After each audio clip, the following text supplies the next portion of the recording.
Λοιπόν, μάλλον αρχίζει να γράφει αυτό. Δεν ξέρω κατά πόσο να ακούγεται. Τα πράγματα πηγαίνουν λίγο και πιο δύσκολο.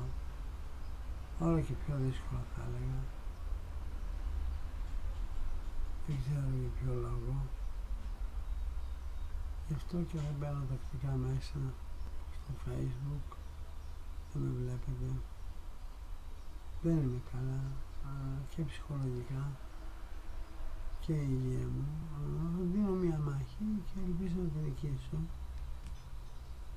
Βέβαια τη δίνω 3 χρόνια τώρα. Δεν είναι κάτι πρωτόγνωρο. Αμάν αυτό το πράγμα εδώ πέρα. Και γι' αυτό ζητώ συγγνώμη που δεν μπαίνω συχνά μέσα στα social media. Αλλά προσπαθώ. Όσο μπορώ προσπαθώ. Μην ανησυχείτε για τίποτα. Θα μου πεις γιατί δεν ανησυχούμε για εσάς στο φινάλε. Έχω μερικούς φίλους οι οποίοι ανησυχούν. Ειδικά ο Νίκος, καλό μου φιλαράκι από τα κουφάλια. Ο Διάστατος. Εντάξει, μ' αγαπάνε και ανησυχούν. Λοιπόν, μην θεωρείτε ότι δεν θα επιστρέψω ζωντανή. Εγώ πιστεύω ότι θα επιστρέψω ζωντανή.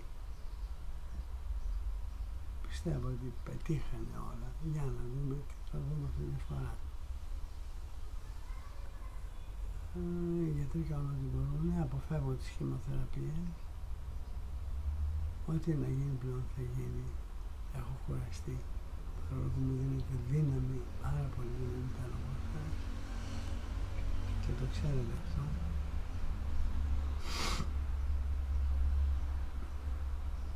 Εντάξει, δεν το έχω κρύψει ότι πίνω ναρκωτικά για να μην πονάω. Αυτό η μύτη μου. Αυτό δεν είναι κρυφό. Δεν έχω κρύψει ποτέ τίποτα. Είμαι πεντακάθαρη, καθαρή και πάντα direct με όλους σας. Γι' αυτό πιστεύω και με εκτιμάτε, διότι είμαι direct. Ούτε έχω πει ψέματα, ούτε έχω κανένα λόγο να πω ψέματα. Πολλοί με βρίσατε ότι είμαι ανθεληνίστρια και επειδή έχω ιρανική καταγωγή και είμαι μουσουλμάνα, με κατηγορήσατε ότι είμαι φιλότουρκη, φιλομακεδόνισσα, πώς τους λένε αυτούς τους βαρδάρισκα, τους γύφτους. Παρ' όλα αυτά τίποτα από αυτά δεν ισχύει και έχετε υπόψη σας ότι ο λόγος που έφυγα από τα United Nations που εργαζόμουν είναι το ότι δεν υπέγραψα τον όρο Μακεδονία, ούτε Βόρεια Μακεδονία όπως το θέλουμε. Γι' αυτό και είμαι επίτιμο μέλος και παίρνω χαμηλή σύνταξη και δεν είμαι full member, active member, όπως με θέλουν να είμαι. Βέβαια αυτοί παντού αλλού θα θέλουν να έχουν, αλλά δεν τους βγήκε. Διότι ευτυχώς μορφώθηκα και επέζησα.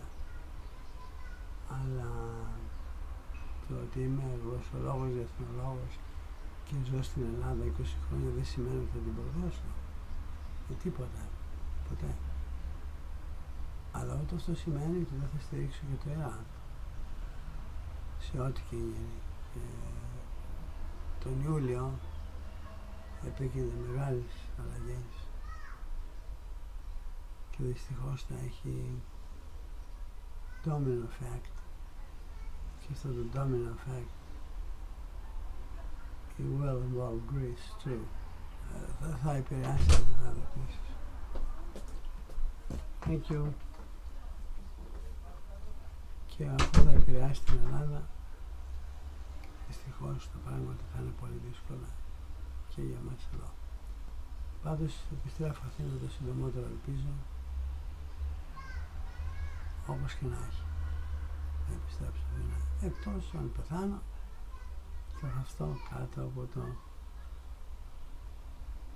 τυχερανικό ουρανό, όπως λέμε, Αττικό ουρανό, έτσι.